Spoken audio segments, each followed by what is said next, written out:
buenas tardes a todos y bienvenidos a la tercera conferencia del ciclo que sabemos de este año. El ciclo que sabemos de está organizado por la delegación del CSIC en Aragón. Como saben ustedes, el CSIC es la mayor institución pública en investigación en España y el ciclo se realiza en todas las comunidades, pues con temas de interés que bueno, pues en cada delegación, aquí en conjunción con la Fundación Ibercaja, a la cual agradecemos el apoyo al ciclo, pues elige los temas que piensa que pueden tener más interés. Por eso, si tienen algún interés particular, pueden entrar a la colección y pedírnoslo pues, para el siguiente ciclo. Voy a presentar ya al conferenciante porque creo que la conferencia es muy interesante y así luego tenemos más tiempo para luego el debate. Pedro Meseguer es investigador científico del CSIC en el Instituto de Inteligencia Artificial, que está en Barcelona. Es licenciado en Ciencias Físicas y en Informática. Y bueno, pues me acaba de decir que estudió aquí en Zaragoza, aunque bueno, ahora el instituto está en Barcelona. Y luego se doctoró en la Universidad Politécnica de Cataluña en 1992. Su trabajo de investigación se ha centrado en razonamiento con restricciones y en búsqueda heurística, temas sobre los que ha realizado numerosas publicaciones, ha participado en diversos proyectos de investigación y ha desarrollado tareas editoriales en revistas especializadas. En paralelo a su trabajo de investigación, pues ha realizado tareas docentes de dirección de tesis doctorales y de servicio a la comunidad de inteligencia artificial. Es un EUR-AI Fellow, un Fellow de la Comisión Europea. Además, se añade su interés reciente por la divulgación científica. Yo lo conocí, de hecho, en un foro, no es un congreso, en Etopía, donde este fin de semana, el próximo fin de semana será también el congreso de divulgación, y de ahí pues lo conocí, es un gran divulgador y bueno, y yo creo que vienes en el día adecuado, porque menudo follón este fin de semana, ¿no? Con la destitución del CEO de OpenAI, que ahora acabo de leer al mediodía que lo ha contratado Microsoft, o sea que luego nos cuentas, ¿no? ¿Qué es lo que está pasando? Porque tiene algunas implicaciones de lo que tiene que venir, ¿no? Bueno, pues te dejo cuando quieras. Ok, muchas gracias.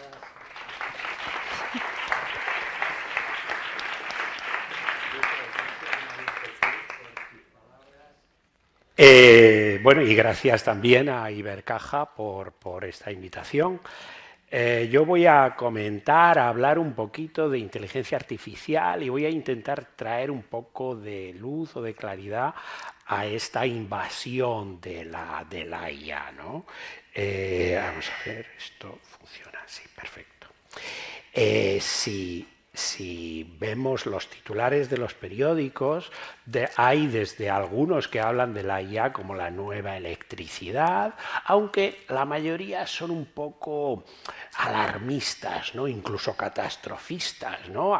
Dicen hay que tenerle miedo a la IA, o la IA podrá barrer, podrá hacer desaparecer la humanidad. Bueno, a mí me gusta en particular esta portada de The Economist, que es una revista estadounidense, en donde pone la IA, ahí es AI, Artificial Intelligence, y la pone como, bueno, como ángel y demonio, como algo que puede tener dos caras. Y vamos a ver un poquito esto cómo es.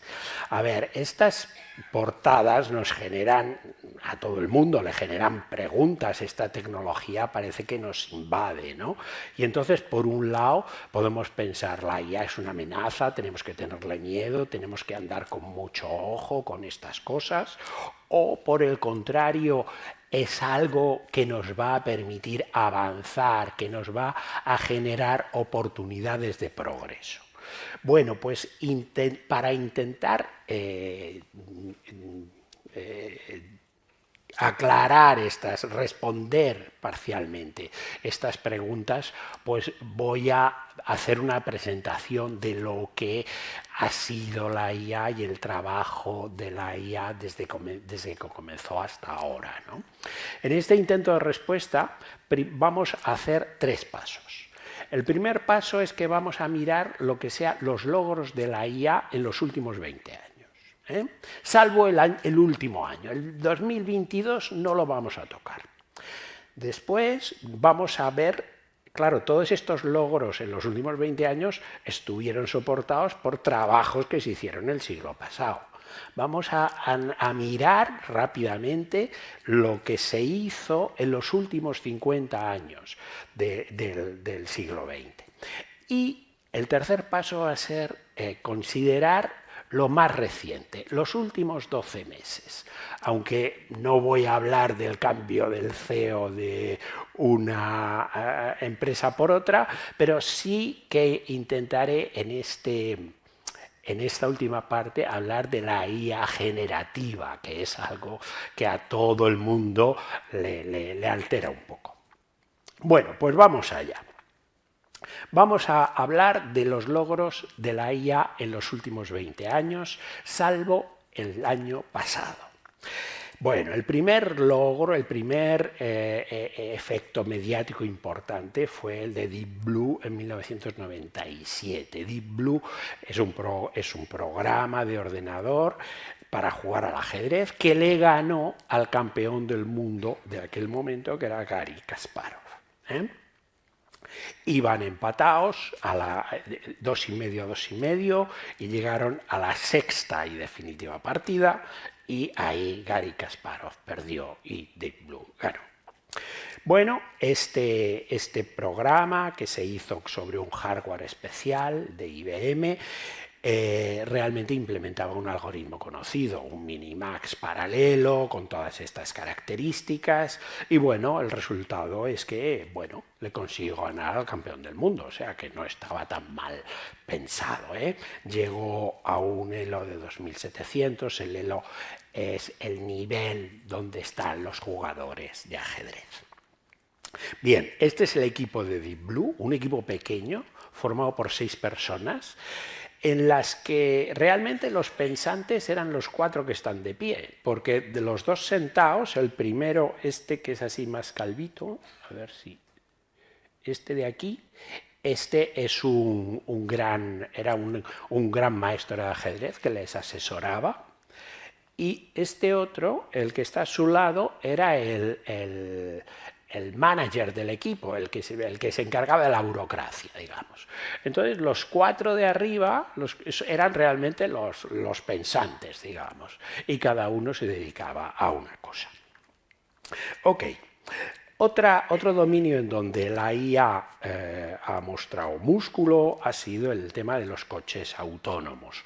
Hubo unas competiciones promovidas por la DARPA en 2005 en Estados Unidos, en 2005 y en 2007, y entonces en 2009 todo ese conocimiento lo cogió una empresa, lo cogió Google, que formó una empresa que se llamaba Google Cars, que después cambió de nombre en 2016 y se llamaba Waymo, y bueno, se preocupaban de hacer coches autónomos, coches que condujeran solos. Es un problema, ya lo digo, es un problema muy complejo, y yo creo que, bueno, de este tema se hablaba mucho antes de la pandemia.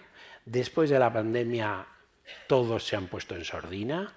Antes de la pandemia había unas promesas, bueno, en 2, 3, 4 años tenemos el coche autónomo, y ahora está la gente mucho menos excitada en este sentido. Yo pienso que el objetivo último, que es esa idea de que el coche se convierta en un saloncito con ruedas, con volante y pedales, sin volante ni pedales, es algo que todavía faltará mucho tiempo para que lo podamos ver. Algo en donde también la IA obtuvo éxitos fue en el lenguaje. En 2011, un programa llamado Watson, desarrollado por IBM, ganó un concurso de pregunta-respuesta en la televisión de los Estados Unidos.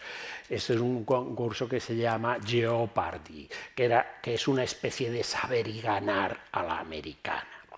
Bueno, esta noticia en Estados Unidos tuvo bastante eco. Yo creo que aquí en Europa todo llegó de una forma más amortiguada. Y también por esos años empezaron a salir los asistentes virtuales. Aquí menciono Siri, pero también estarían los asistentes de voz como Alexa, el asistente de Google, etc. Más cositas. En 2012 pasó algo importante, que fue el nacimiento del aprendizaje profundo o deep learning. Veréis, cada año la comunidad de visión tiene una competición para clasificar imágenes.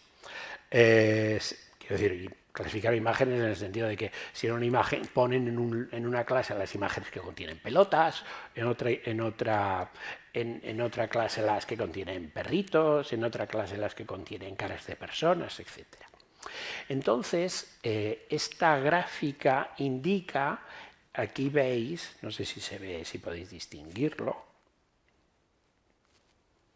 no sé si lo estoy haciendo bien, así. Aquí abajo pone el año. Y estas barras son el error que cometía el programa que ganó ese año. Entonces podéis ver que hay bastante disminución del año 2011.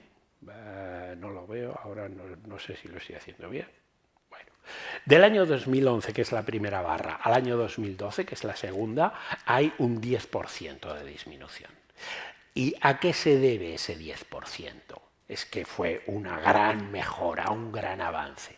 Pues se debe a que se empleó por primera vez la tecnología de deep learning, de aprendizaje profundo en este sistema. Y a partir de ese momento, del 2012 para adelante, todos los sistemas de clasificación de imágenes han utilizado el deep learning.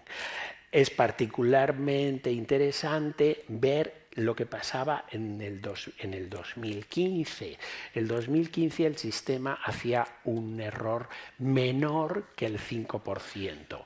Y esto es relevante porque el 5% es el error medio que hace un humano. Con lo cual, quiere decirse que a partir del 2015 tenemos clasificadores de imágenes que lo hacen mejor que una persona media. Lo que he dicho del aprendizaje profundo es una estructura compleja, son redes neuronales con muchos niveles, con patrones de conexión elaborados que permiten distintos grados de abstracción. Necesitan una enorme cantidad de datos para el entrenamiento, pero se obtienen unos resultados espectaculares. Aquí a la derecha os he puesto lo que sería una gráfica de esas redes. Aquí, bueno, en esta transparencia se mencionan, esto es un poco técnico, ¿no? Se mencionan las características, las operaciones que se hacen sobre imágenes en estas redes. Algo que se hizo en el 2014 fue, utilizando técnicas de aprendizaje profundo, generar vídeos un tanto peculiares. Os voy a poner este vídeo. Imagino que todos sabréis quién es Obama, o quién era Obama, el presidente de los Estados Unidos. Bueno, pues en este vídeo sale Obama. Si consigo algo. We're entering an era in which our enemies can make it look like anyone is saying anything at any point in time, even if they would never say those things. So, for instance, they could have me say things like, I don't know, Killmonger was right, or Ben Carson is in the sunken place, or, how about this, simply, President Trump is a total and complete dipshit. Now, you see, I would never say these things, at least not in a public address, but someone else would. Someone like Jordan Peele. This is a dangerous time. Moving forward, we need to be more vigilant with what we trust from the internet. It's a time when we need to rely on trusted news sources. It may sound basic, but how we move forward in the age of information is going to be the difference between whether we survive or whether we become some kind of fucked up dystopia. Thank you. And stay woke, bitches. Claramente es un vídeo falso. Es un vídeo en donde, utilizando cientos y cientos de imágenes del presidente Obama, y le han puesto la voz de este otro, del periodista, de este negrito que salía al lado. Y bueno, es una muestra. Esto antes se podía hacer, pero mal, y te dabas cuenta enseguida. La novedad ahora es que lo haces y jurarías que es Obama el que está hablando. Bien, este vídeo dice algo interesante. No podemos fiarnos de cualquier cosa que encontremos por Internet. Esto es absolutamente cierto. Otro aspecto en donde la IA ha mostrado potencia es en el tema de los juegos. Ya vimos el Deep Blue con el ajedrez, y últimamente en 2016 y en 2017 la IA ha conseguido derrotar, ha conseguido ganar, ha conseguido domesticar el juego del Go. El Go es un juego que en Europa y en Estados Unidos no se conoce demasiado. Es un juego oriental. En China, en Vietnam, en Japón, en todos estos sitios, en Corea, esto es popular. Es un juego que se juega con fichas blancas y negras y tiene un tablero de 19 por 19, lo cual da un factor de ramificación enorme si aplicamos las técnicas que se usaron en Deep Blue. Entonces, bueno, las técnicas de Deep Blue no funcionan aquí, y la gente de DeepMind se las arregló haciendo una complicación sofisticada de Monte Carlo Tree Share, Deep Learning y Reinforcement Learning. Consiguieron en 2016 sacar un programa que se llamaba AlphaGo, que derrotó al campeón oficioso del mundo, Lee Sedol. Y digo oficioso porque no hay una federación internacional de Go. Pero el asunto fue tan dramático que Lee Sedol ha abandonado el juego. Es decir, estas cosas que hacen los orientales, ¿no? Que este sentido del honor tan drástico, pues bueno, Lee Sedol ha dejado de jugar al Go. Y la historia se completa con otro programa que sacó la misma casa el año siguiente, AlphaZero, que gana a AlphaGo. Es decir, es aún mejor. Os voy a presentar un vídeo, es un tanto periodístico y quizá propagandístico, pero bueno, está bien hecho y bueno, da una imagen de cómo estas cosas han ido evolucionando. Desde hace décadas, el cine nos ha mostrado máquinas inteligentes que hoy en día ya son toda una realidad, como demuestra el más reciente logro de Watson, la supercomputadora de la compañía IBM, que otra vez ha hecho historia, y gracias a la cual hoy hablaremos de las cada vez más sorprendentes inteligencias artificiales. En desarrollo desde mediados de la década pasada, Watson es, en términos sencillos, un sistema informático de inteligencia artificial, capaz de responder en lenguaje natural a las preguntas que se le formulen gracias a su gigantesca base de datos. Watson, what is narcolepsy? You are right, and with that you move to $36,681. Inicialmente, el desafío de Watson era derrotar a los más destacados campeones del emblemático programa concurso de conocimientos Jeopardy, hazaña que logró en el 2011, ganando el premio de $1 millón que otorgaba el show. No obstante, esta victoria fue impulsada por una anterior, la del superordenador de IBM Deep Blue, sobre el legendario maestro ajedrecista Garry Kasparov, la cual se dio en 1997. Y aunque Kasparov acusó a la compañía de hacer trampa, desde entonces IBM se puso a la búsqueda de nuevos desafíos que le llevarían a crear a Watson. En este mismo sentido, el programa AlphaGo, desarrollado por Google, viene derrotando desde el año pasado a los más destacados campeones profesionales del ancestral y complejo juego de mesa oriental Go, lo cual viene a ser otro hito en la historia de la inteligencia artificial. Cabe resaltar que AlphaGo, a diferencia de Deep Blue, tiene la capacidad de aprender por sí mismo. Es más, algunos experimentados jugadores de Go han afirmado que enfrentar a AlphaGo se siente como jugar contra un ser humano. Esta persona que aparece aquí en el último fotograma es Lee Sedol, absolutamente ya desconsolado, porque veía que perdía. Este match, que fue un encuentro a 5 partidos, es muy curioso porque la máquina ganó los 4 primeros. Y entonces en el quinto, Lee Sedol, que ya sabía que perdía, ganó. O sea, ya, como decir, liberado de la presión de tal, pudo jugar mejor y ganar. Bueno, otra cosa que está al alcance de todo el mundo es el tema de los traductores por internet. No voy a consumir tiempo aquí, todos tendréis experiencia de usarlos.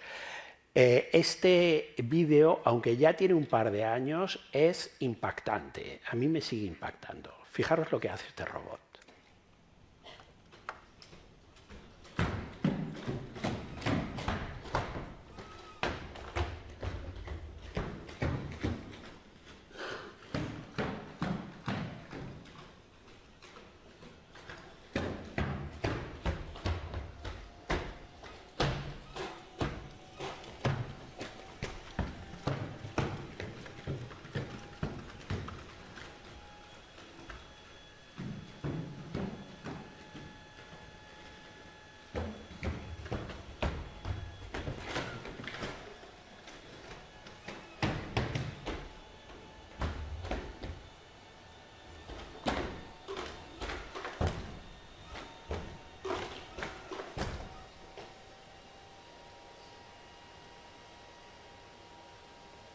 Bueno, impresionante.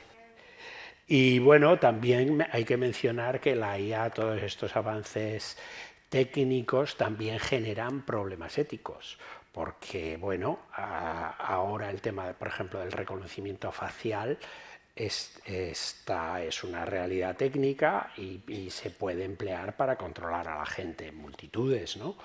O en Japón y en Corea se están utilizando mucho robots niñera para cuidar a niños pequeños.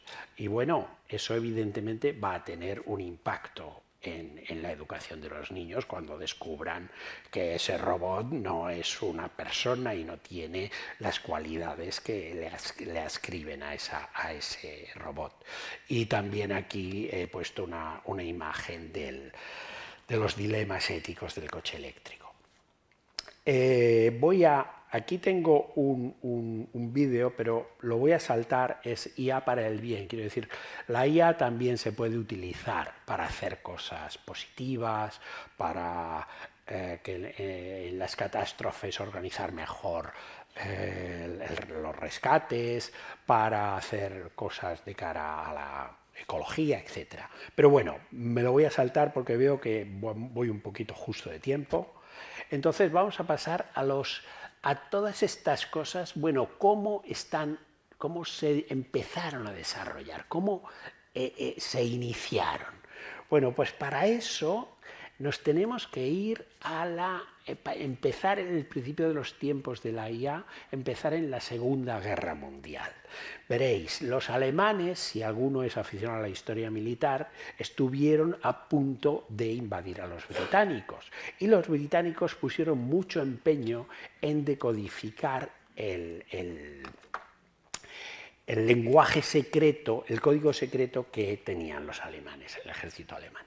Montaron un sistema, un equipo de descifrado en Bletchley Park, que era una finca campestre y aparentemente inocente, a 80 kilómetros al norte de Londres, para estar a salvo de los bombardeos, y utilizando muy buenos matemáticos y unos ordenadores muy primitivos que desarrollaron, que se llamaban Bombe, aquí pongo la foto de uno, consiguieron romper la codificación del ejército alemán. Y en ese empeño estuvo Alan Turing, que fue un gran matemático británico que hizo numerosas contribuciones a la computación y cuando terminó la guerra, aparte de haber roto el código de los alemanes, anticipó la inteligencia en los ordenadores. Tiene un famoso artículo de 1950 que se titula Computing Machinery and Intelligence, y donde dice, bueno, la inteligencia se puede simular, se puede elaborar utilizando ordenadores digitales. De hecho, él fue el que hizo el primer programa para jugar al ajedrez. El problema es que en aquel tiempo los ordenadores no son como hoy, que todo el mundo tiene un ordenador o dos. Eran escasísimos. Entonces, él no tenía ordenador y no podía ejecutar su programa, entonces lo probó a mano. Se puso a jugar con otra persona y él probaba los movimientos que tendría que haber hecho el programa. La cuestión es que Turing era homosexual, lo pillaron y lo condenaron en 1952. Las leyes del Reino Unido entonces eran muy estrictas en este tema y Turing 2 años después se suicidó. Y esto, pues claro, fue un palo. Pero bueno, las ideas estaban en el aire y 2 años más tarde, en el 56, se reunió un grupito de jóvenes profesores universitarios americanos, estadounidenses, en una universidad pequeña que está al norte de Boston, en el estado de New Hampshire, que se llama el Dartmouth College, y allí montaron una reunión que se llamó The Summer Research Project on Artificial Intelligence. Fue la primera vez que se acuñó el término Artificial Intelligence, inteligencia artificial. Y bueno, las ideas eran básicamente las de Turing. A ver, si los ordenadores entonces se utilizaban mucho para cálculo numérico, aprovechando las operaciones aritméticas que tenían las CPUs, pues si en lugar de eso utilizamos operaciones lógicas, podremos simular algún tipo de comportamiento inteligente. Aquí pongo la foto de 4 padres fundadores que estuvieron en este congreso, todos hoy ya han desaparecido. Bueno, retrocedamos unos años, porque si bien en el Congreso de Dartmouth fue el comienzo de una IA, como decir un poco la IA de carácter simbólico, unos años antes se había comenzado la IA de un carácter más neuronal. Y como la IA generativa y ChatGPT es una gran red neuronal, merece la pena mencionar dónde se dio el primer paso, que lo dieron en Chicago dos personas importantes, un neurocientífico, McCulloch, y un genio de la lógica, Pitts. Y estas 2 personas unidas generaron el primer modelo computacional de neurona artificial. Es decir, a ver, lo que quiero decir es que aquí esto es una neurona biológica y esta es el modelo computacional de neurona biológica. Aquí estos son unas entradas binarias, son ceros o unos. Cada conexión tiene un peso, que es un numerito entre +1 y -1, y lo que se hace es que estas entradas por los pesos se suman y este es el argumento que entra a la función de activación, que es una función escalón, es decir, por debajo de un umbral da 0, cuando sobrepasa ese umbral da 1. Es decir, es una función muy sencillita. Es decir, lo que propusieron McCulloch y Pitts es que una neurona lo que hace es que sumar las entradas por sus pesos y si pasa un umbral dispara y si no, no dispara. Disparar es sacar un 1 y no disparar se queda muda, saca un 0. Unos años más tarde, Rosenblatt realizó en hardware este modelo, el modelo de McCulloch-Pitts, que, bueno, básicamente cada una de estas neuronas es una neurona de McCulloch-Pitts, con lo cual, bueno, puso muchas juntas y sacó lo que es el perceptrón. Y otros cuantos años después, Minsky, uno de los que antes ha salido en la fotografía, indicó las limitaciones del perceptrón. El perceptrón podía aprender solo funciones cuyos estados positivos y negativos, unos y ceros, estuvieran separados por una línea, pero no por dos líneas. Esta función no la podía aprender el perceptrón. Y esto significó un parón en la investigación en redes neuronales. Ok, pero el verdad... no, aún tengo esta transparencia, me la salto, simplemente son, bueno, la cosa va evolucionando, la cosa va engordando, se van haciendo cada vez cosas más interesantes, pero la IA en ese tiempo inicial tuvo un problema. Y el problema fueron las promesas exageradas. Se empezó a decir que un ordenador pronto realizaría de forma automática demostrar teoremas, traducción automática, esto en 2 patadas, en un par de años, en 5 años. En 5 años el campeón del mundo de ajedrez será un ordenador. Claro, esto se decía en 1960, 1962, 65, por ahí. Bueno, y esto, visto ahora, tiene el mismo sentido que estas naranjas de tamaño de un vagón de tren, que eran las que prometían los agricultores de California. Vamos a hacer unas naranjas así de grandes. Bueno, pues lo que decían la gente de inteligencia artificial, pues también iba un poco en ese sentido. Y todo tiene su frenazo, y el frenazo vino en 1973 con el informe Lighthill. El informe Lighthill lo escribió Sir James Lighthill, que era un catedrático que tenía la Cátedra Lucasiana de Matemáticas en Cambridge. Esto puede ser que no os diga nada, pero era la cátedra que 300 años antes había tenido Isaac Newton. Eso ya os puede decir un poquito más. Bueno, pues a este señor le encargaron un informe sobre la IA y hizo un informe demoledor, vamos. Criticó sus grandes objetivos, identificó la explosión combinatoria, y en esto creo que tenía bastante razón, y también la consideró que era una tecnología que no escalaba. Podía ser útil para problemas de tamaño pequeño, pero cuando el problema llegaba a un tamaño real, las cosas no funcionaban.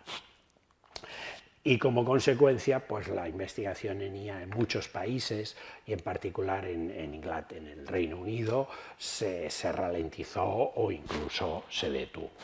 Y se detuvo por una década aproximadamente, o se ralentizó por una década. Esta década de los 70 es cuando se habla del invierno de la IA. Y en los 80 ya la cosa reflotó de nuevo. Tengo aquí, bueno, me salto la explosión combinatoria y ya estamos en los años 80 con la IA reflotada por 2 tipos de aplicaciones, los sistemas expertos y las redes neuronales. Los sistemas expertos eran sistemas que imitaban el comportamiento de un experto humano en un determinado dominio. La idea era encapsular, escribir en formato de reglas los conceptos fundamentales del dominio en cuestión y operarlos de forma automática. Bueno, se hicieron unos cuantos sistemas expertos famosos, MAISY sobre diagnóstico médico, sobre química orgánica, también prospectos sobre geología, etc. Y el segundo tipo de aplicaciones fueron las redes neuronales, y estas se despertaron porque un físico estadounidense llamado Hopfield en 1982 inventó una red que funcionaba muy bien como memoria asociativa. Una memoria asociativa es una memoria que tú le das un trozo, no tienes que darle la dirección, simplemente le das un trocito del ítem que quieres buscar y te devuelve el ítem entero. Bueno, pues esto es lo que hacía en la red de Hopfield y entonces lo hacía tan bien que reactivó la investigación en redes neuronales. Y se dieron cuenta de que para evitar las limitaciones que había dicho Minsky, bastaba con añadir una capa oculta. Si tenemos aquí la capa de entrada y aquí la capa de salida, con poner una capa oculta, las limitaciones de Minsky y Papert se eliminaban, quedaban anuladas. Ok, y la cosa ya fue un poquito más fuerte cuando a mediados de los 90 la gente empezó a decir, bueno, vamos a dejarnos de tonterías porque aquí lo que importa es el rendimiento. Y sacaron esta frase de time is everything. Lo que importa es el tiempo de ejecución. Vamos a dejarnos de tontadas y de buscar una representación común y no sé qué. Aquí lo que importa es el tiempo. Y vamos a hacer sistemas que vayan rápido, que funcionen rápido, que no nos puedan otra vez echar por el morro que nuestros sistemas solo sirven para toy problems, que no pueda haber un segundo informe Lighthill. Y bueno, y a partir de esta búsqueda desesperada de eficiencia, ya conectamos con lo que sería Deep Blue y todos los logros que ya he mencionado antes. Ok, y vamos a ver qué ha pasado en los últimos 12 meses, de noviembre del año pasado a ahora mismo, aunque no me meteré con lo que ha pasado este fin de semana. Bueno, pues lo que ha pasado es que ha aparecido la IA generativa. En redes sociales se han empezado a ver imágenes como estas, ¿no? Una carrera de tortugas, o el Papa Francisco con un nuevo abrigo, o incluso esta, que es mi preferida, un selfie que se hizo Julio César en el Foro de Roma hace 21 siglos. Bueno, evidentemente todas estas imágenes son falsas, han sido generadas mediante inteligencia artificial, esta inteligencia artificial generativa capaz de crear texto y de crear imágenes y vídeos, entre otras cosas. Bueno, en particular sobre la IA generativa voy a hablar sobre ChatGPT, que ha sido la pesadilla de los docentes de secundaria en este último curso. ¿Y por qué ha sido la pesadilla? Pues porque el docente le ponía a sus estudiantes un trabajo. Y el trabajo, los estudiantes le escribían en el prompt de ChatGPT: quiero que me escribas un trabajo sobre los Reyes Católicos y patatín, patatán y patacuán. Y ChatGPT, ¡pum!, lo escribía. A ver, esta es una interacción real que yo hice con ChatGPT hace unas semanas. ¿Puedes explicar en 10 líneas quién es Donald Trump? Vale. Y esto es lo que respondió. Y le preguntas en castellano y te responde en castellano. Le preguntas en inglés, te responde en inglés. Le preguntas en francés, te responde en francés. Y como podéis ver, a ver, lo que dice tiene bastante sentido y está bastante bien hilado. De ahí que los estudiantes, que no son nada tontos, pues decidieran usar ChatGPT para resolver sus trabajos. Bien, el ChatGPT es una parte de la IA generativa. ChatGPT sería, técnicamente, es lo que se conoce un modelo de lenguaje grande, que es parte de la IA generativa, que es una parte de Deep Learning. Y ML se llama Machine Learning y el círculo mayor pues es toda la IA. Bueno, sin tecnicismos, ¿qué es ChatGPT?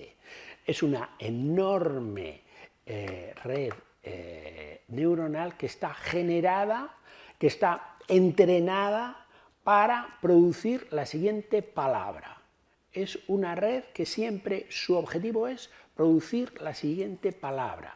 De hecho, no es la siguiente palabra, es el siguiente token, que es o bien una palabra o una parte de una palabra. Aquí pongo lo que he puesto en el artículo que me he documentado, habla de a reasonable continuation, una continuación razonable. Y lo que es importante es que ChatGPT permite encajar el significado. Está buscando la siguiente palabra que encaje, que continúe bien y que encaje en significado con lo que ya ha salido. Bien, esta es una enorme red neuronal, como ya os he dicho, tiene 175.000 millones de parámetros, es decir, tiene 175.000 millones de pesos. Esas conexiones que antes os decía, pues tiene 175.000 millones. Es una cosa, es un número astronómico, yo no me lo consigo imaginar.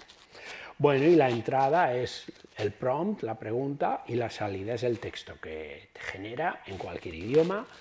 Y, ojo, hay que tener cuidado porque a veces ChatGPT se equivoca.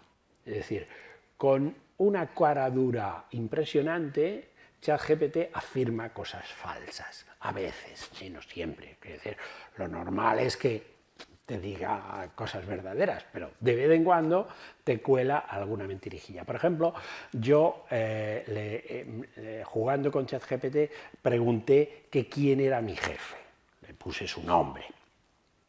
Y entonces, que es un nombre conocido y tiene publicado, entonces él me dijo casi todas las cosas verdaderas, pero se equivocó en la fecha de nacimiento y lo hizo 5 años más joven.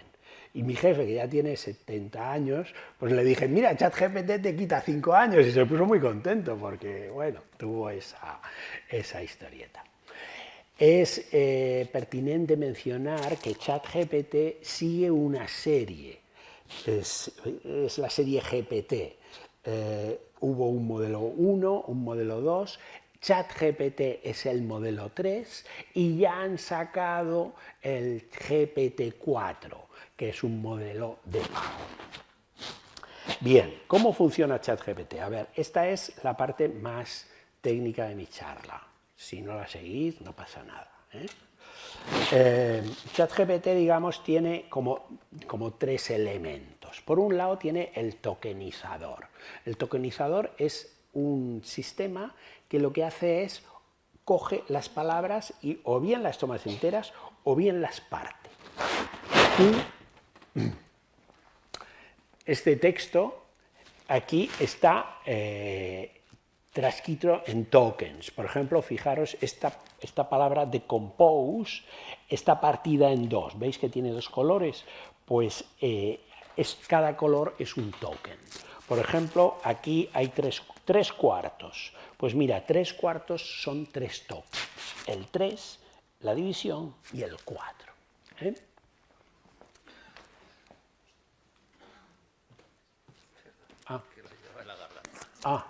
¿No se oía bien? Claro. Ah, ok. Vale. Vale, esta es la primera cosa. Esto es relativamente fácil de entender. Esto otro puede ser un poquito más complicado. Y es que cada token se transforma en un vector. Y es un vector muy grande, un vector de números muy grande, tiene 12.000 y pico dimensiones, y esta transformación de palabras en vectores lo que se consigue es capturar la semántica, el significado de las palabras. Fijaros, os voy a intentar dar una imagen. A ver, supongo king significa rey en inglés. Man significa hombre, woman significa mujer, queen significa reina. Entonces, cuando estos tokens se transforman en vectores, se puede analizar el significado, acceder al significado simplemente con operaciones algebraicas. El vector de king menos el vector de man más el vector de woman da el vector de queen. Es decir, rey menos hombre más mujer es reina. Esto es lo que se hace con los embeddings. Y entonces esto genera que palabras cercanas estén palabras con significados cercanos aparezcan cerca en ese espacio de 12.000 y pico dimensiones. Por ejemplo, aquí veis toda esta nube serían animales. Aquí están las berries, las moras y las frambuesas. Aquí están las frutas. Aquí están los cocodrilos. Aquí están dos muy cercanas, las abejas y las hormigas. Bien. Y el tercer elemento, que es un elemento, este sí que es un poquito difícil de seguir, es un modelo de aprendizaje profundo para resolver tareas de lenguaje natural con dependencias a largo plazo. Uno de los problemas del lenguaje natural es cuando tú tienes dependencias, cuando tienes pronombres que se refieren a otra cosa que está muy lejos en la oración o que está a lo mejor en otra oración. Entonces se ha desarrollado esta arquitectura transformer que es muy paralelizable y que tiene un mecanismo de atención y permite identificar a qué palabras, a qué partes de la oración te estás refiriendo. Bien, pues con estos tres elementos se ha generado el ChatGPT. GPT significa Generative Pre-trained Transformer, y este sistema está preentrenado con un amplio corpus de datos de forma no supervisada y se puede ajustar, afinar para tareas específicas. Y la cuestión es que puede ser muy útil para muchas tareas, yo qué sé, generar cartas, traducir textos, revisión, resúmenes, y hay muchos modelos similares a él. Como ya he dicho, ChatGPT predice el siguiente token de forma semánticamente consistente con el texto ya producido, asocia a cada token una probabilidad y entonces si eligiéramos siempre el token con probabilidad más alta, el texto que se genera queda un poco artificioso, a la gente no le termina de gustar. Entonces lo que se hace es que se elige aleatoriamente entre las que están tienen una mayor probabilidad. Bueno, pues ya saltamos a las conclusiones. A ver, yo aquí, más que conclusiones, quiero comentar una serie de ideas. Por un lado, es una realidad que la IA, no solo la generativa, proporciona avances tecnológicos muy relevantes. A ver, habría que estar ciego para no aceptarlo, ¿no? Y yo tanto lo puedo imaginar aquí unos cuantos en un ordenador portátil, en un portátil que tuvieras una serie de funciones, o en robots, bueno, los coches automáticos estos, bueno, puede ser que el saloncito esté lejos, pero nos pueden ayudar en muchas cosas. Puede haber asistentes personales robóticos que nos ayuden. Los robots se pueden desarrollar para tareas peligrosas o contaminantes, etc.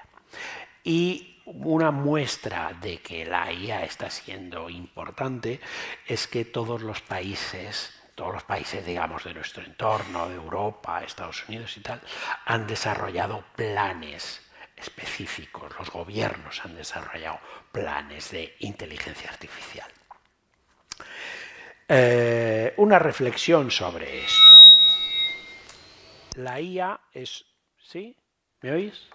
¿No? ¿Sí? Ok. La IA es una tecnología disruptiva, es decir, está haciendo una ruptura con lo que había antes y es muy poderosa. Entonces, a ver, esta tecnología bien usada nos puede ayudar mucho. Y esta tecnología mal usada tiene un potencial peligroso bastante claro. Aquí menciono armas autónomas, desinformación, control de la población. Entonces, bueno, esto que le pasa a la IA no es exclusivo de la IA. Quiere decir, cualquier tecnología tiene un lado más positivo y un lado más peor, ¿no? Una tecnología tan antigua como el fuego, bueno, pues sirve para calentarse y para hacer la comida, cosa que está muy bien, pero también sirve para destruir y para incendiar. Una tecnología tan antigua como los cuchillos, pues bueno, sirve para cortar y sirve para matar. O sea que no estas cosas no están ya hace mucho tiempo que están inventados. Y el tipo de uso depende de la persona, de quien gobierne esa tecnología. Entonces, bueno, yo lo que tengo claro es que la IA tiene que estar regulada en nuestra sociedad, ¿eh? Y yo querría transmitir aquí una idea, y es que nosotros como ciudadanos tenemos la responsabilidad de decidir qué queremos hacer con lo que la tecnología permite hacer, en lugar de dejar hacer todo lo que la tecnología permite hacer. Bien, la UE va a sacar una ley sobre la IA, se habla de ahora, a final de año, y según parece, porque estas cuestiones regulatorias también están en Estados Unidos, parece que el contexto europeo de la Unión Europea va a ser un poquito más limitado, más controlado, y parece ser que el contexto anglosajón pues va a ser más, la IA va a estar menos limitada. Y bueno, esto es todo. Yo espero que ustedes hayan cogido alguna idea sobre la inteligencia artificial y estaré encantado de responder a sus preguntas.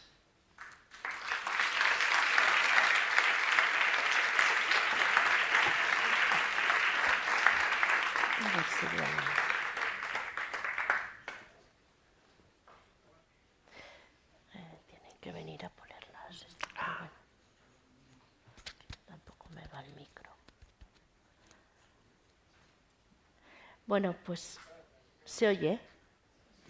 Vale. Bueno, pues muchas gracias, Pedro, por la interesante conferencia.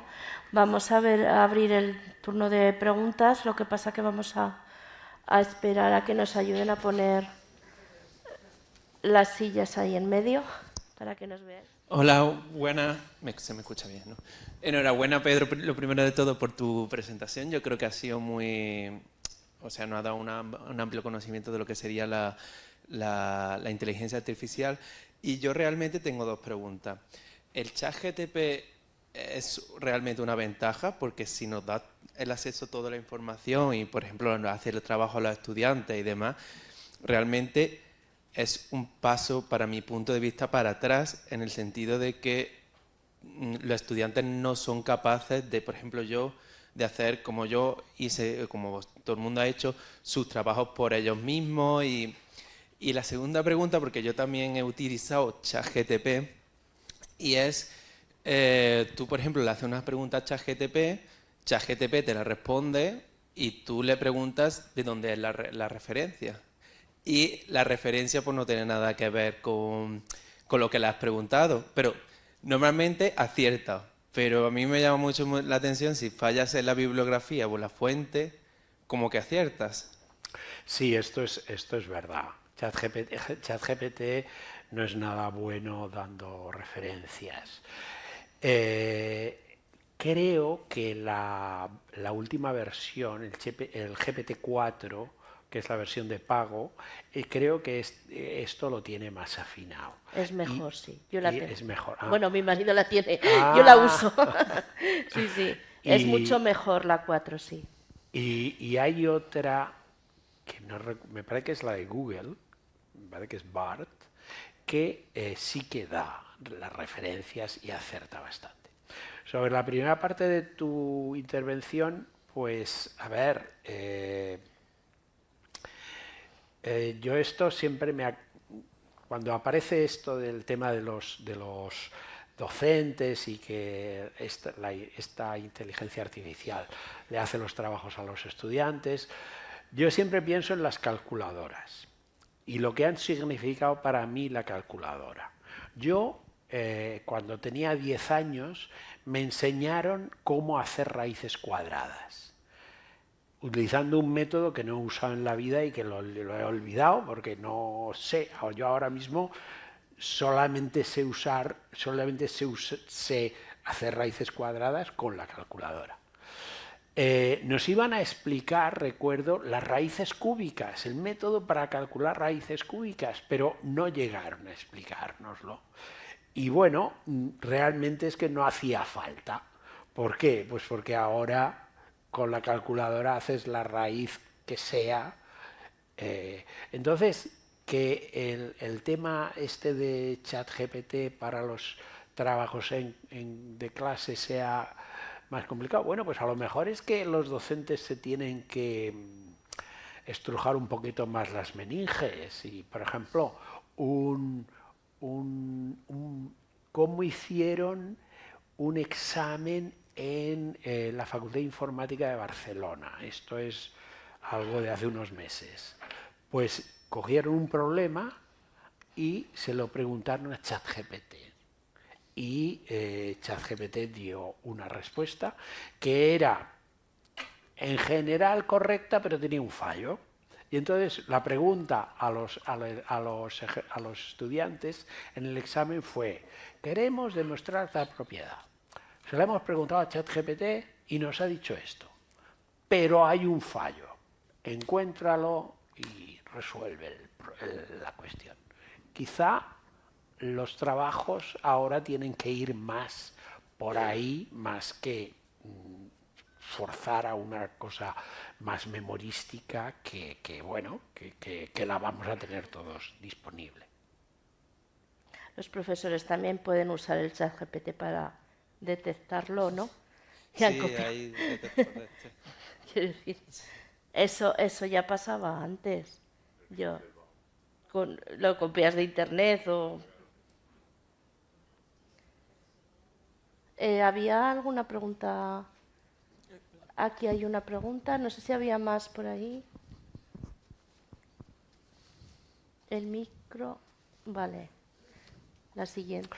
Anímense, no. Sí, a ver, no, hay otra por ahí. yo ya asumo que ustedes no son técnicos en la cosa, pero a ver, la idea de esta charla, al menos como yo me la he planteado, es que no sea, que sea algo de divulgación, que la ciencia llegue a ustedes y bueno, tenemos esta tecnología, pues genera preguntas, pues podemos responderlas.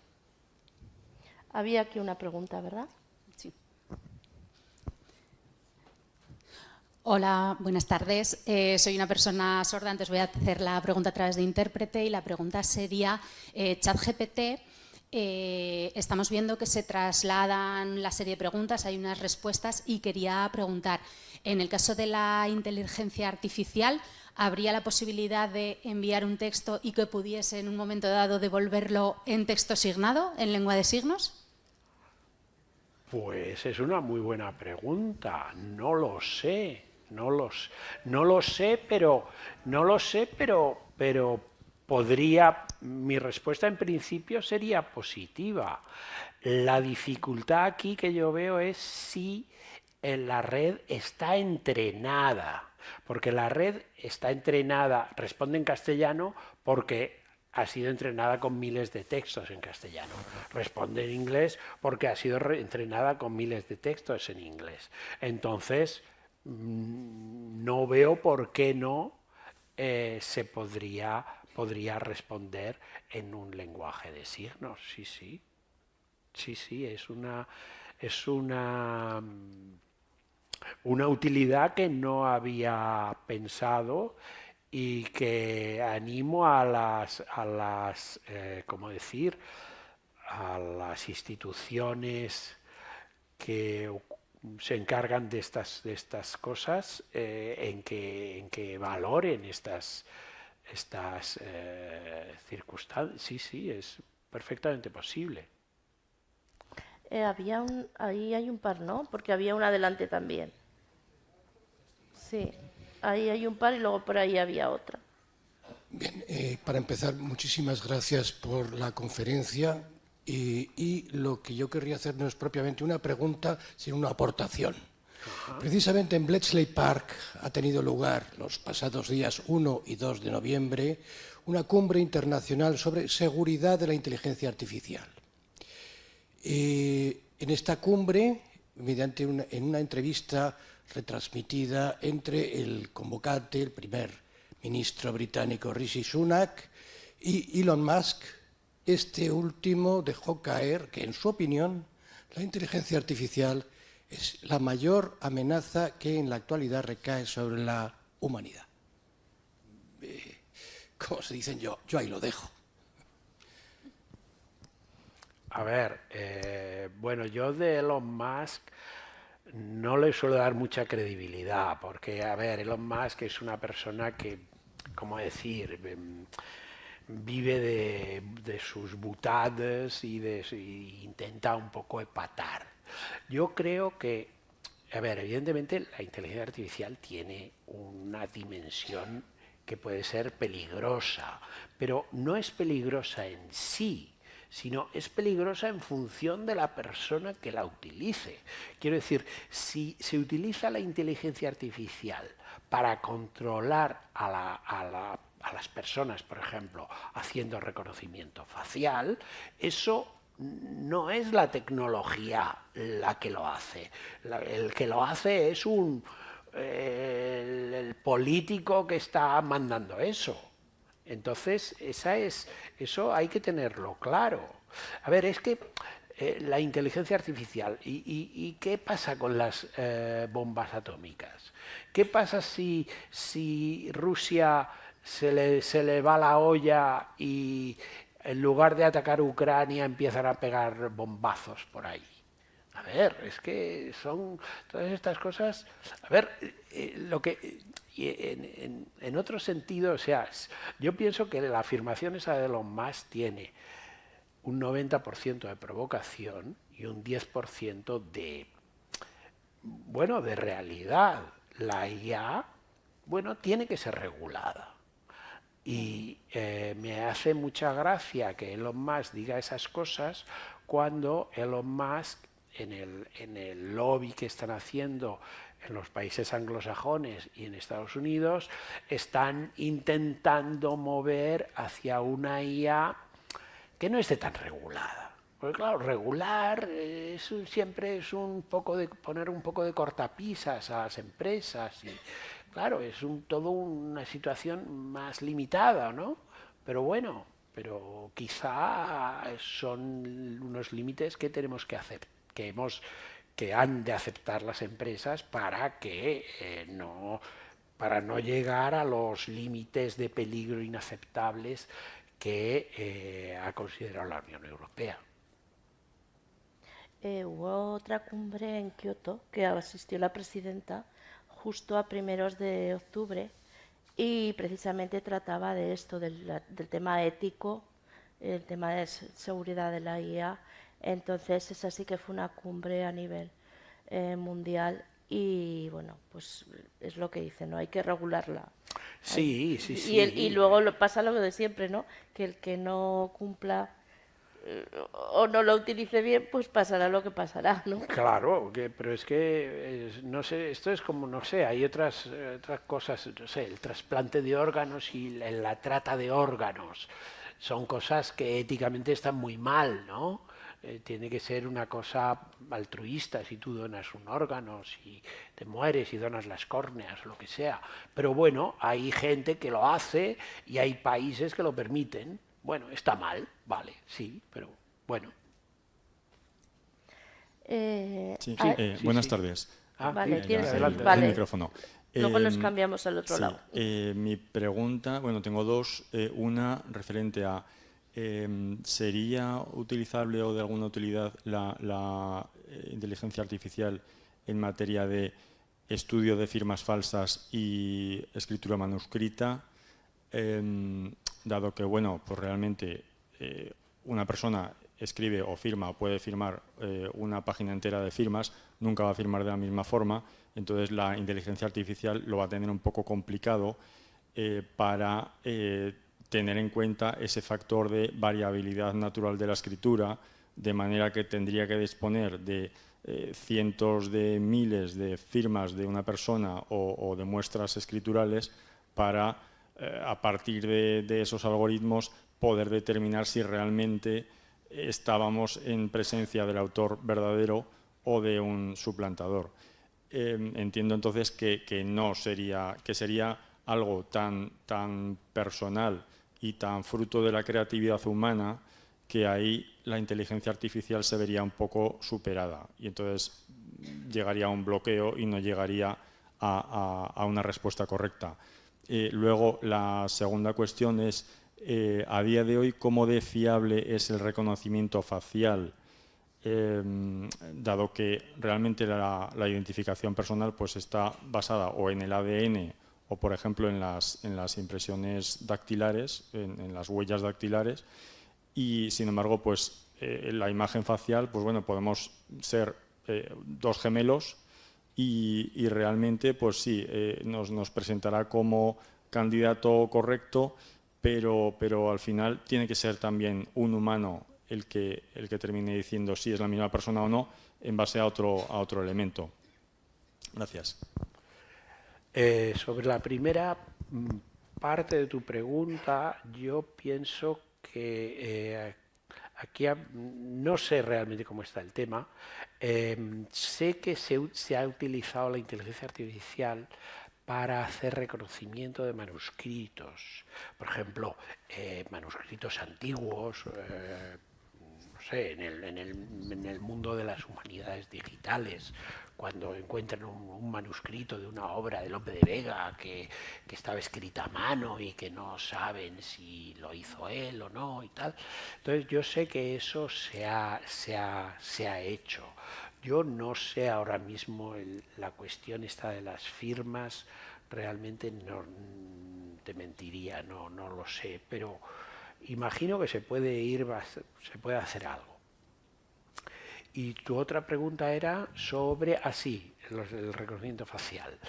El reconocimiento facial ha ido mejorando. Al principio tenía muchos falsos positivos.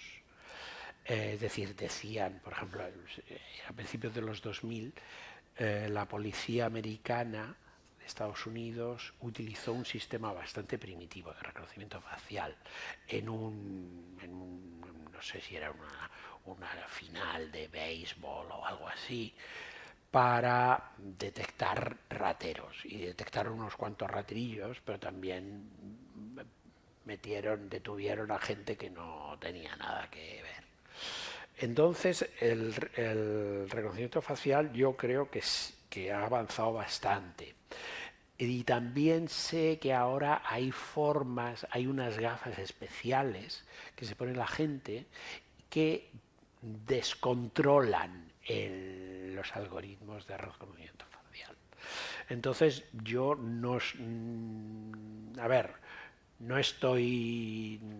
creo que sea una técnica 100% segura, pero a ver, si se quiere hacer para controlar a población en un contexto amplio de masas, pues puede tener un efecto importante, aunque no se pueda llevar al detalle, ¿no? Para tener errores puntuales. Por eso te hacen quitarte las gafas, ¿no? Cuando entras a determinados países. Puede ser. Yo creo que más bien es por el tema de los reflejos y porque puedes tener gafas oscuras y tal. Pero sé que hay unas gafas especiales, un poco espejadas y tal, que digamos lo que hacen es confundir los sistemas de reconocimiento facial.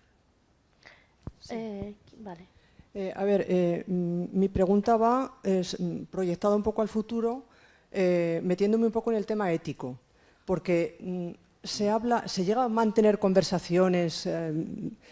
¿Se puede poner de pie la persona? Sí, yo. Es que no la veo. Yo. Estás ahí. Vale. Sí, mi pregunta va sobre el tema ético, pensando no ahora precisamente, pero es un poco más adelante, ¿no? Se puede razonar con la inteligencia artificial hasta tal punto que lo confundes con un humano. Y de hecho hay quien empieza a decir ya que si tiene consciencia o conciencia. Entonces, en fin, quizás es porque ya tengo mis años, pero es que estoy viviendo cosas rarísimas hoy día. Y termino pensando si no puede haber corrientes de opinión que terminen intentando dar incluso derechos humanos a la inteligencia artificial y, en fin, meternos en un follón que no sé cómo ves tú esa proyección a futuro. A ver, yo creo que el tema de la conciencia es algo bastante... que se desmonta por sí solo cuando uno se fija en lo que es ChatGPT. ChatGPT es una enorme red neuronal que está intentando siempre generar la siguiente palabra.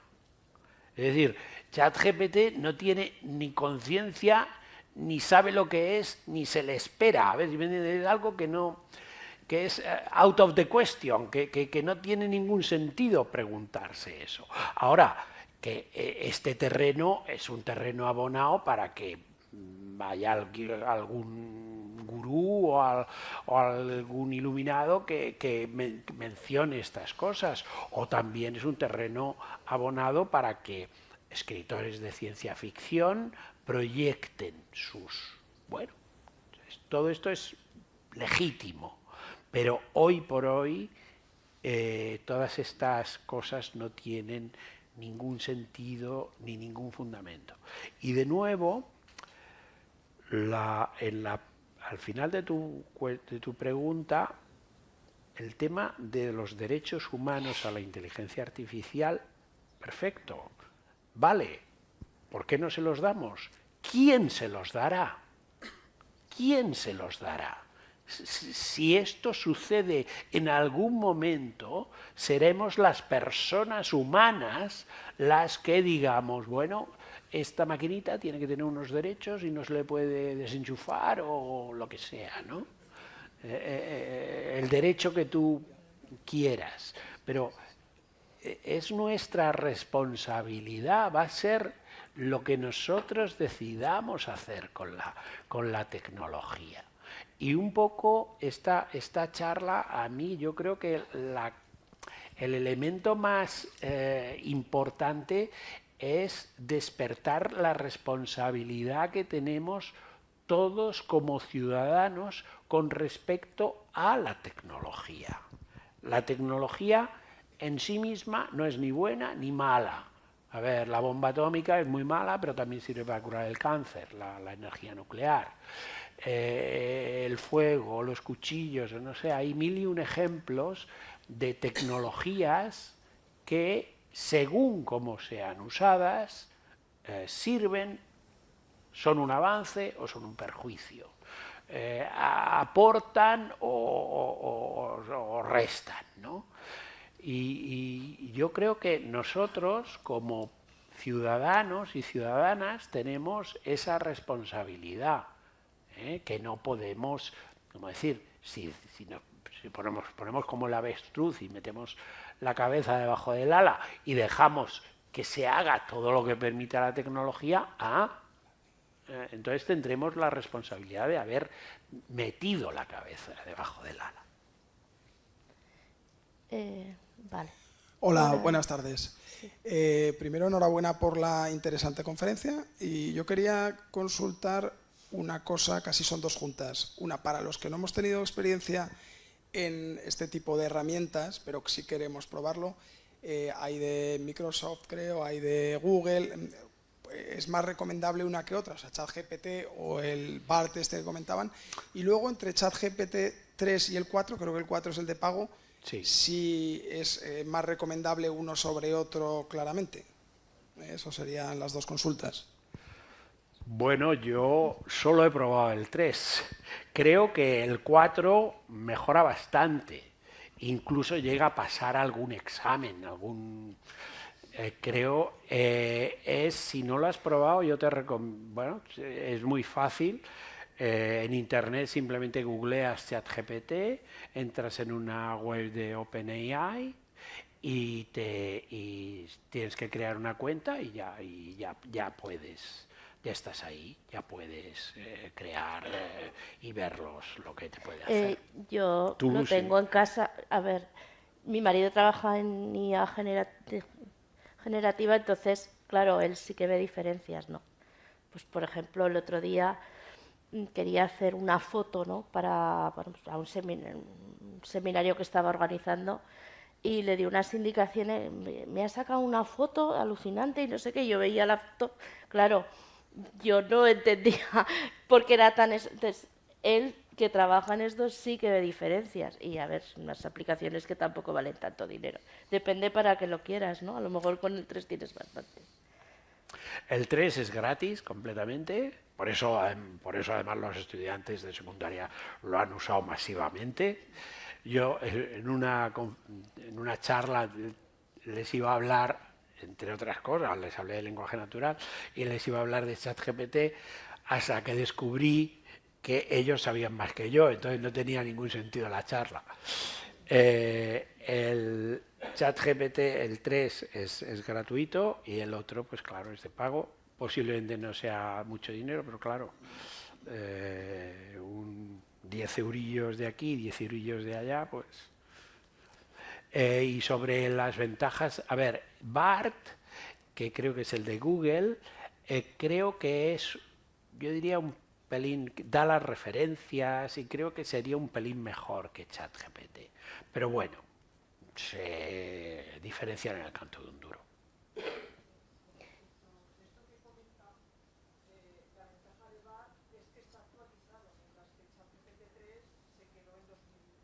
Sí, sí, cierto.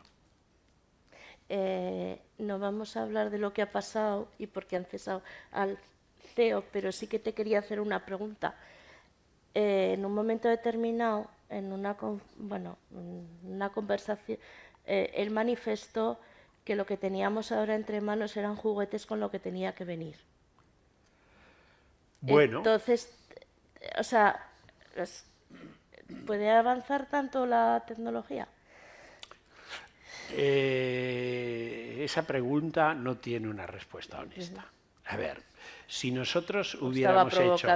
Claro, no, sí, me parece bien. Claro. Pero si nosotros hubiéramos hecho esta conferencia hace un año, no habríamos hablado de ChatGPT porque no estaba todavía y salvo la gente especialista en lenguaje natural, yo probablemente, que no soy especialista de este tema, no tendría noticia de GPT-1 o GPT-2, con lo cual no era consciente de que hubiera este desarrollo tecnológico en marcha.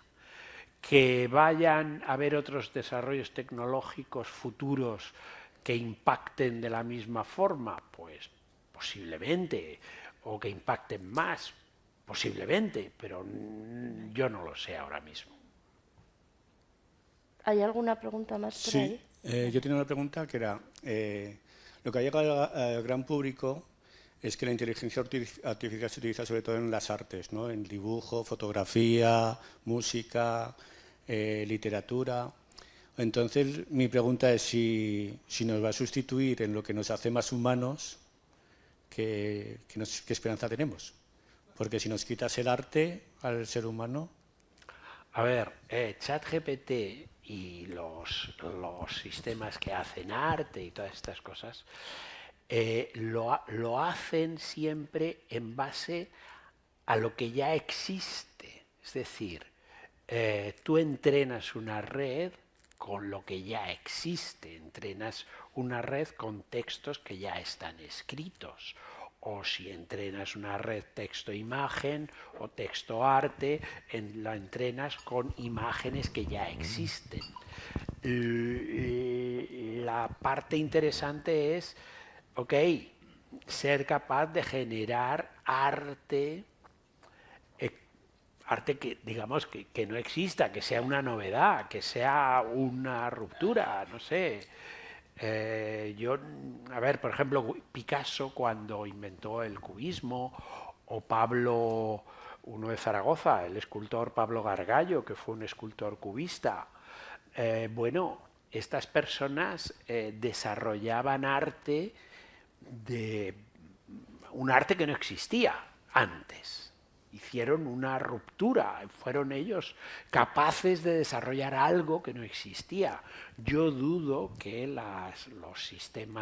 estos sistemas sean capaces de desarrollar algo que no existe, porque se basan en utilizar y combinar elementos que ya existen. De hecho, en arte y en las imágenes y tal, bueno, hacen, por ejemplo, un astronauta montando un caballo con un sombrero de cowboy. Vale, son muy hábiles haciendo esas cosas, pero el astronauta, el sombrero de cowboy y el caballo ya existían antes. ¿Entiendes lo que quiero decir? Entonces, yo creo que el gran desafío está en todas esas herramientas. Todas estas aplicaciones son herramientas, son elementos que uno puede tener, que extienden la capacidad del artista. Imagínate que eres un artista que está buscando nuevas formas de expresión y coges estas herramientas para ver hasta dónde llegan y tú quieres ir más allá. Bueno, a ver, yo veo estas herramientas como, de nuevo con el ejemplo de la calculadora, son como una especie de calculadoras extendidas, te permiten hacer más cosas, cuentas más complicadas, arte más sofisticado, ¿vale? Bueno, y tú tienes que ser un Van Gogh del siglo XXI, del siglo XXII. Van Gogh pintaba de una forma que no existía antes de Van Gogh. Picasso hacía cosas, Pablo Gargallo hacía esculturas que no existían antes, porque eran esculturas cubistas. Bueno, yo creo que el arte tiene que ir por ahí y en este sentido no pienso que esto vaya a ser un gran obstáculo. ¿Hay alguna más por ahí? Vale. Sí, la inteligencia artificial en el sentido más amplio de lo que usted nos ha explicado.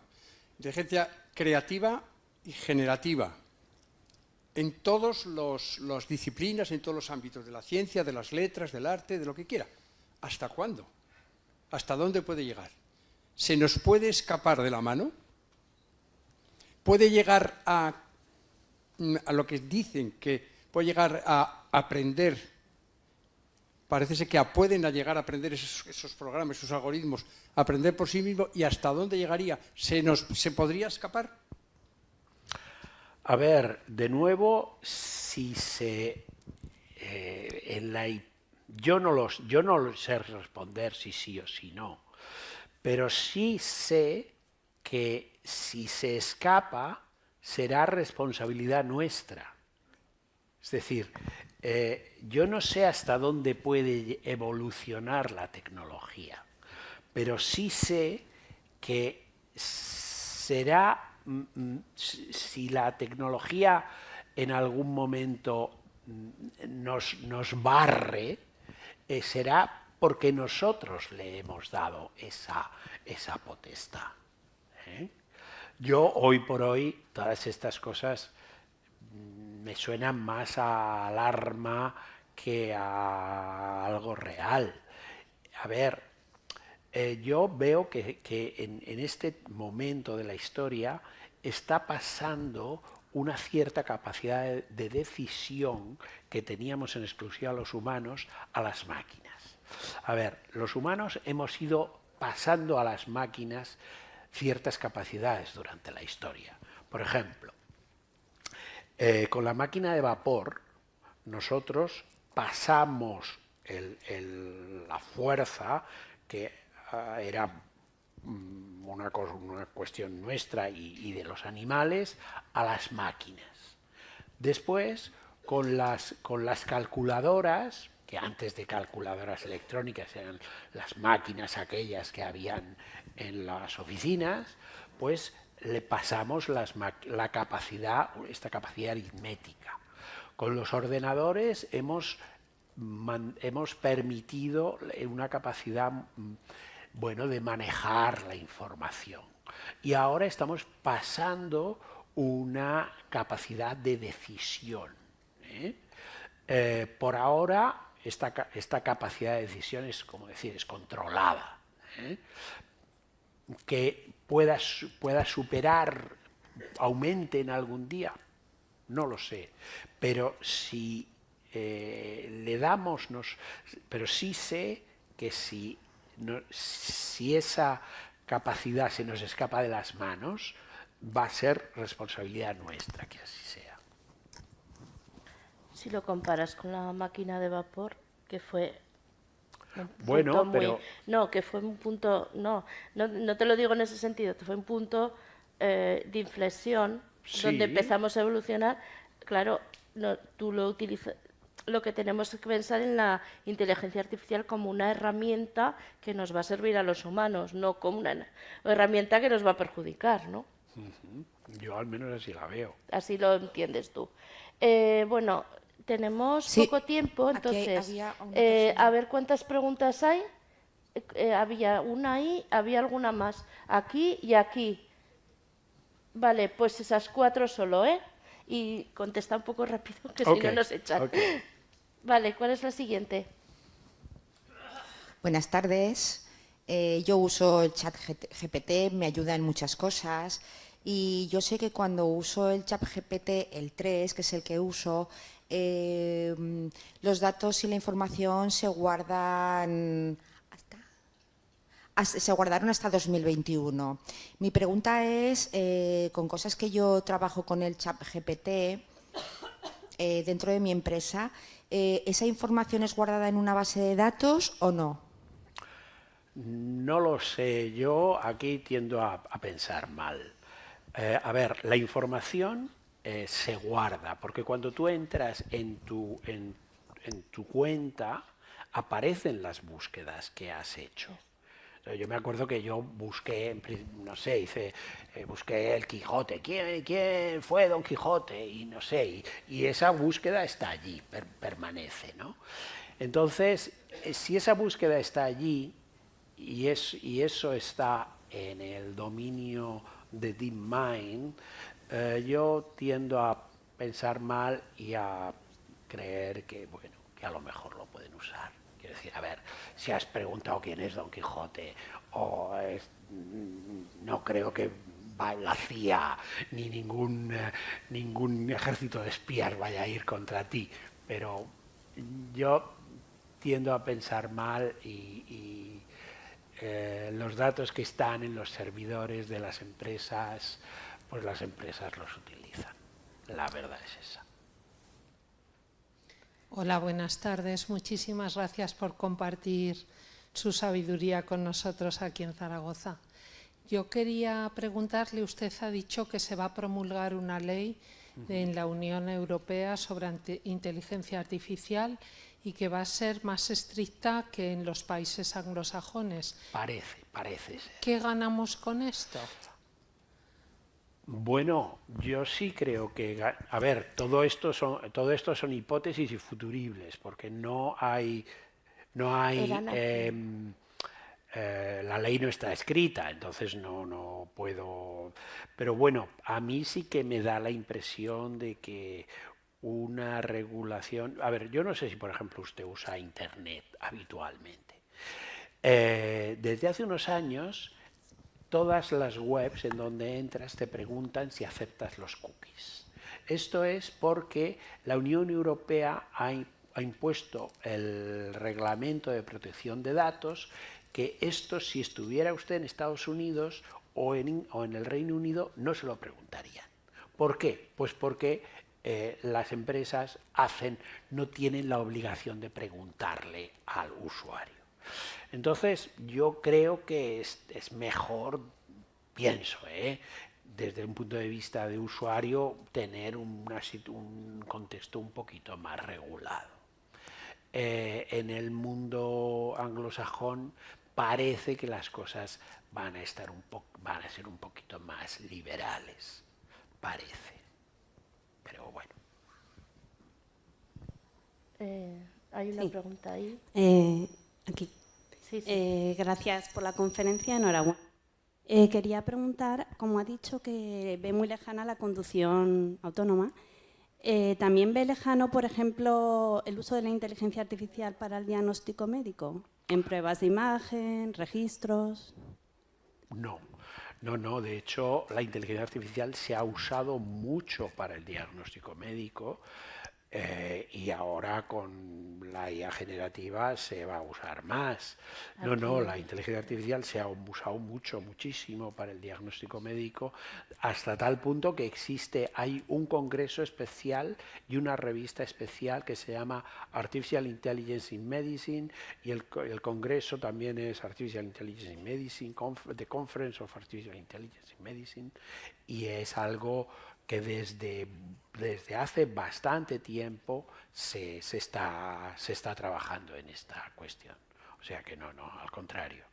De hecho, ahora hay unos sistemas, solo los menciono, que son sistemas para evaluar síntomas. Es decir, tú puedes tener en tu móvil una app en donde dices, bueno, me duele esto, me duele aquello, me duele más allá. No sustituye a un médico, pero si tienes un dolor a medianoche, pues puede echarte una mano. Aquí. Sí, hola, buenas tardes y gracias al ponente y a la institución pues por ayudarnos a conocer más aspectos de este mundo tan complejo. La verdad es que no sé si pinto aquí mucho o no. Alguien de más de 60 años, madre de 20 docente jubilada, amante de las letras y humanidades y gran admiradora de todos los que saben cosas de ciencias, porque lo mío era el latín, griego, etc. Lo que quería decir, lo ha comentado alguna compañera, me preocupa muchísimo que el caballo de la tecnología galope hermoso, pero vaya desbocado. Me parece maravilloso que familiares nuestros puedan ver su salud mejorada gracias a los avances tecnológicos o que se mejore la producción alimentaria en base a, pero me preocupa que la ley, la ética, la filosofía, la reflexión pausada no vayan a la par que los avances. Quiero decir que tengo la impresión de que están tirando de mí y que nos están dejando en parte esta evolución de grandes científicos a los cuales admiro, van desbocados hacia dónde. Algunas metas las veo, otras no. ¿Para qué? ¿Para qué tan deprisa? La regulación legal me parece absolutamente necesaria y gracias a que estamos en Europa, que parece que quizás tenga un poco más de cabecica, porque creo que conviene poner un marco regulatorio que diga para qué, hasta dónde, y si no se van a quedar descolgados de un montón de cosas, pues un tercio de la población, de 50 para arriba, yo por lo menos me incluyo, veo a mis hijos de 20 años y me digo, pero ¿yo qué pinto aquí? Si yo quiero leer, pensar, reflexionar, benditos avances para la medicina, para no sé qué, pero no para matar a población civil o a lo que sea. Repito, no sé si encajo mucho aquí. Esto mismo lo hubiera podido decir, discúlpeme por el G-Blue o el chat GPT, hace un año y hace 4 años. Y como exdocente, amante de sus chicos durante casi 40 años. Me preocupa enormemente. Un poco de pausa para avanzar juntos hacia algo positivo. No, ¿para qué correr? Hagámoslo seguros y bien y todos. Se nota que soy maestrica y de letras, ¿no? Pues eso. Muchas gracias. Yo no sé si a usted le suena el nombre de Nuccio Ordine. Bueno, pues Nuccio Ordine en buena medida, no sé si responde, pero sí que reflexiona sobre todas estas cuestiones. Y tiene un libro muy bueno, a mí me gusta mucho, que se llama algo así como La utilidad de lo inútil. Y bueno, yo creo que este libro debía ser de obligada lectura para los tecnólogos. Pero bueno, en este sentido sí, yo coincido con usted que las cosas quizá van un poco deprisa o quizá están un poco desbocadas. Y coincido que, que la tecnología no suplanta a las humanidades y que, bueno, que se tiene que encontrar un buen equilibrio entre estas dos áreas, ¿no? Solo para terminar, encontré el otro día por internet algo que me resultó. En este sentido, la tecnología me ayuda a las humanidades. Una carta de Sigmund Freud a Arnold Schnitzler. Arnold Schnitzler era un dramaturgo y escritor austríaco, me parece. Y Freud, el que era Freud, científico, un médico, le escribió una carta muy elogiosa a Arnold Schnitzler. Si acaso, si no la tiene, encuéntrala por internet, que es realmente interesante.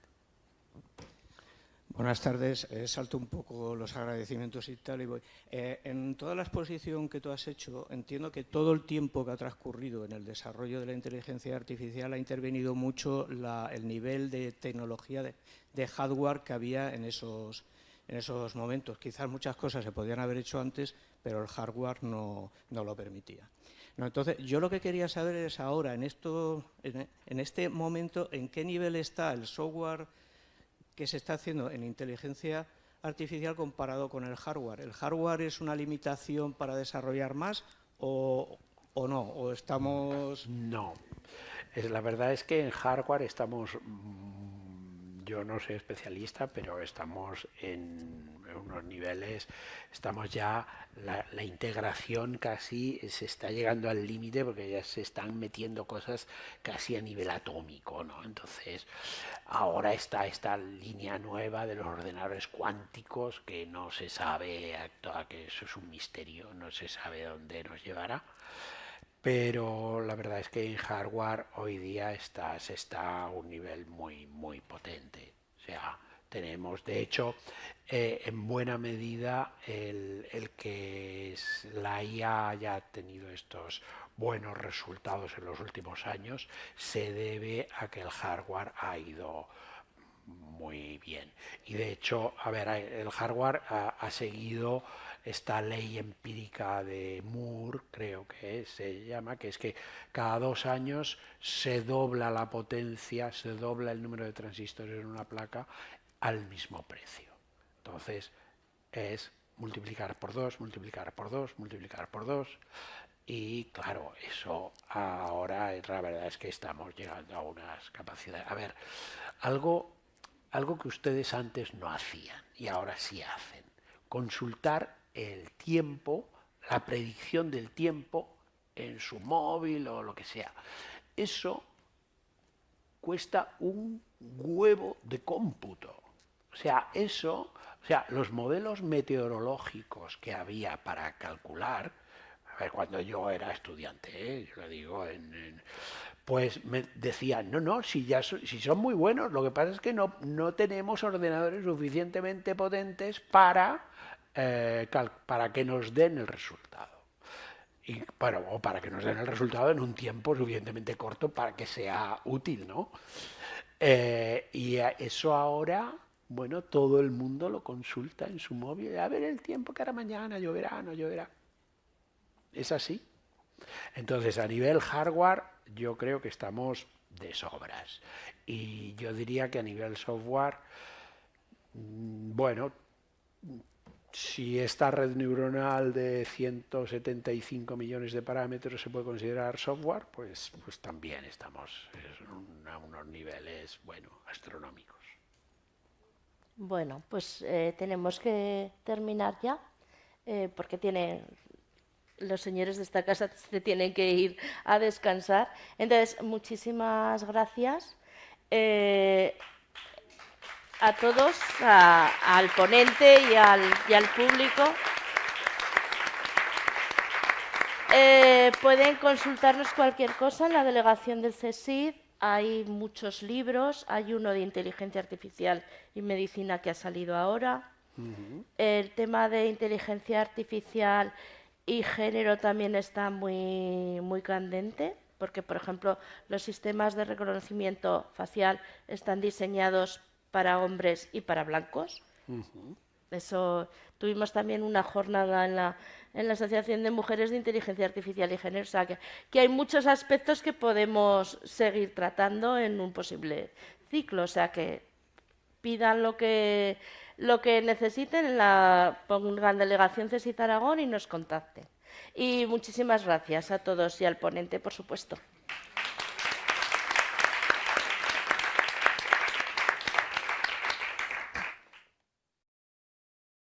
Juntos construimos un mundo con más oportunidades para las personas, para conseguir una sociedad más inclusiva y sostenible. Fundación Ibercaja. Juntos hacemos más.